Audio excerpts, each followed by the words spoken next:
Yes. अब अपने पास में दो संख्या है 336 और 54। तो इनका एचसीएफ निकालने के लिए हम लोग क्या करेंगे, यहाँ पर जैसा कि आप देख रहे हो, समझ में आ रहा है, यहाँ हम अच्छी तरह से समझने का प्रयास करेंगे। आप यूँ देख लीजिए, हम यहाँ प्रयास करेंगे 336 के आप अभाज्य गुणनखंड के रूप में व्यक्त करो। किसका भाग जाएगा बच्चों? 2 का भाग। 2 एकम 2, 6 दूनी 12, 8 दूनी 16, फिर 2 का भाग दिया, 8 दूनी 16, कितने आगे बताओ मेरे को यहाँ पर? 4, फिर 2 का भाग दिया, कितनी बार गया? 4 और 2 का भाग दिया, कितनी बार गया? 21। किसका भाग देगा? 3 का, कितनी बार? 7 में, 7 का 1 बार। समझ में आ रहा है आपको? समझने का प्रयास करेंगे। 168 2। तो क्या लिखा आपने? 336 इज इक्वल 2 की पावर 1 2 3 4, 2 की पावर 4 इंटू 3 की पावर 1 इंटू 7 इंटू 1। आगे टुकड़े ये। अब इतना करने के बाद इसको मिटा दो, इसमें रफ काम है। अब आप किसके टुकड़े करोगे मालूम है? 54 के। तो ये मैंने 54 लिखा है यहाँ पर। इसके 2 देखो, तो 2 का भाग दिया मैंने, कितनी बार गया? 27 बार। फिर 2 का जाएगा नहीं, 3 का 9 बार, 3 का 3 बार, 3 का 1 बार। तो कितना आया भाई बोलो? 54 इक्वल 2 की पावर 1, 3 की पावर 1 2 3, 3 की पावर 3 इंटू क्या लिखा? 1। अब आप लोग क्या करेंगे?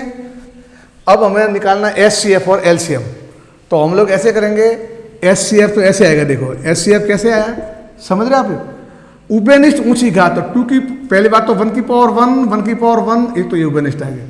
2 की पावर 4, 2 की पावर 1, तो उभयनिष्ठ ऊंची कौन हो गई? 2 की पावर 1। 3 की पावर 1, 3 की पावर 3, तो उभयनिष्ठ कौन हुई? 3 की पावर 1, है ना? बस 7 बोलोगे आएंगे? नहीं आएंगे, क्योंकि ये कॉमन नहीं है, उभयनिष्ठ नहीं है। तो कितना इसका मतलब आया? 3 दूनी 6। चलो एलसीएम लेने के लिए क्या करेंगे अपन? ऊंची घात प्रत्येक की, तो 1 तो आएगा ही। 2 की हाईएस्ट पावर 4, 2 की ऊंची घात 1, तो 2 की हाईएस्ट पावर होगी 4। 3 की पावर 1, 3 और 3 की पावर 1 है ना यहाँ पर, देखो यहाँ हमने लिखा यहाँ, हाँ 2 इंटू ये मैंने क्या लिख दिया है? 3 3 7, यहाँ सॉरी यहाँ लिखेंगे, मैंने लिख दिया इंटू 3 की पावर 3 7, हाँ ये आ गया। बताओ मेरे को एलसीएम के लिए बोलो। 2 की पावर कितने की? 4, 2 की पावर 1, तो ऊंची कितनी? 4, 3 पावर 1 और 3 पावर 3, तो 3 पावर कितने आएगी? 3। और कौन रहेगा शेष? तो 7।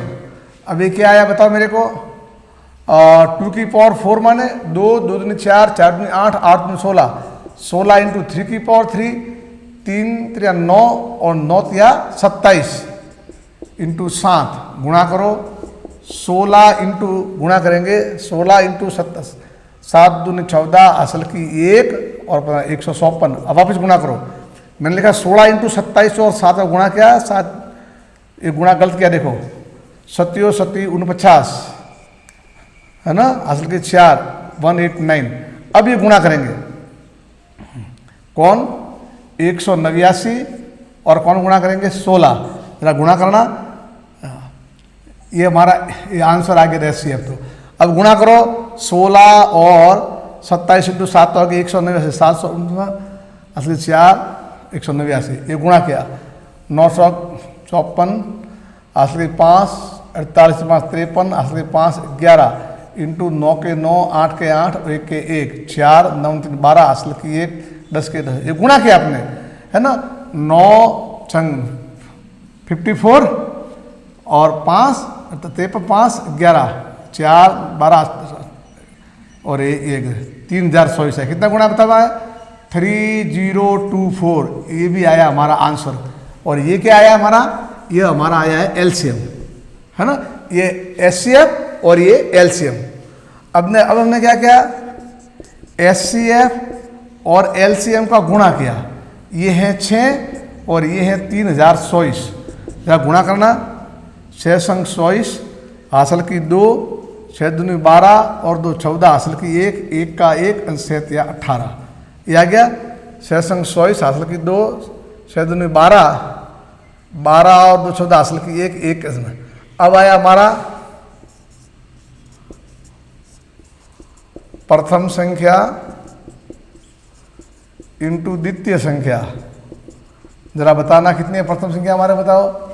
337, द्वितीय संख्या कितने 54, गुणा करो तो हम रफ में आएंगे 337 इंटू 54 गुणा करें, 6 संग 24, असल की 2, 4 ती 12, 12 और 2 14, असल की 1, 6 ती 12 और 1 13, 6 पंजे 30, असल की 3, 5 ती 15 18, असल की 1, 5 ती 15 और 1 16, 4 4 8 अंतर 11, असल की 1 8 और ये आगे 18,144। वही रिजल्ट आया, आप लिख सकते हो आराम से। हम लिखेंगे, क्या लिखेंगे, SCF इंटू LCM बराबर क्या आई, प्रथम संख्या इंटू क्या है बताओ, इंटू द्वितीय संख्या। बस इस तरह से करना है आपको, हर प्रश्न को आपको मिलाना है। एक बार समझोगे तो सभी समझ में आपके आ जाएंगे। इस तरह से हम इनको ज्ञात कर सकते हैं।